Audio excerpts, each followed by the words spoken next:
Hola, hoy vamos a viajar a Buenos Aires, a comienzos de 1919, para entender uno de los momentos más tensos y violentos del país, la Semana Trágica. Una ciudad en crecimiento, obreros reclamando derechos básicos, grupos nacionalistas organizándose, y un conflicto que empezó en una fábrica, pero que terminó desbordando a toda la sociedad.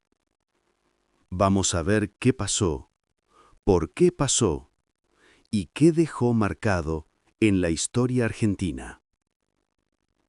A comienzos de 1919, Argentina era un país que crecía rápido. Las fábricas se multiplicaban, miles de inmigrantes buscaban trabajo y las ciudades parecían avanzar sin pausa. Pero atrás de ese progreso había otra realidad: largas jornadas laborales, salarios bajos, accidentes constantes y un clima de desigualdad que venía tensándose desde hacía años. En ese contexto, cualquier conflicto podía encender algo mucho más grande. La chispa se encendió en los Talleres Bacena, una fábrica metalúrgica de Buenos Aires. Allí, los obreros reclamaban algo básico: una jornada más corta, un aumento que les permitiera vivir y un ambiente de trabajo menos peligroso. La empresa se negó a negociar y la tensión estalló en forma de huelga. Lo que empezó como un conflicto laboral puntual se transformó rápidamente en el símbolo del malestar general de la clase trabajadora. La represión policial llegó casi de inmediato.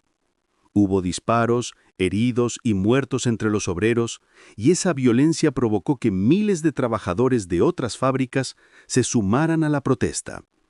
Buenos Aires quedó paralizada. Tranvías detenidos, talleres vacíos, grandes marchas y enfrentamientos que no dejaban de escalar.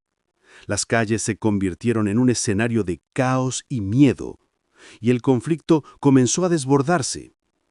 En ese clima apareció la Liga Patriótica Argentina, un grupo nacionalista y conservador compuesto por sectores de clase alta, jóvenes católicos y militares retirados. Decían defender el orden y la tradición, pero en la práctica actuaban como una fuerza parapolicial. Perseguían huelguistas, atacaban a inmigrantes y actuaban junto a la policía para reprimir cualquier manifestación obrera. Su presencia volvió el conflicto mucho más brutal y marcó un momento oscuro en la historia de la violencia política del país. Durante varios días, Buenos Aires vivió una situación extrema. Hubo tiroteos, corridas, golpizas, incendios y detenciones masivas. Los barrios obreros como Once, Barracas, San Cristóbal y La Boca fueron los más castigados. Patrullajes constantes, allanamientos violentos y grupos armados recorriendo las calles en busca de supuestos agitadores. Para muchos trabajadores, la sensación era que estaban enfrentándose no solo al Estado, sino también a sectores que consideraban a los obreros una amenaza para el orden social. La resolución llegó cuando el gobierno presionó para que la empresa aceptara parte de los reclamos y ordenó el retorno al trabajo. La huelga se levantó y, en apariencia, el conflicto llegó a su fin. Sin embargo, la violencia no terminó de un día para otro.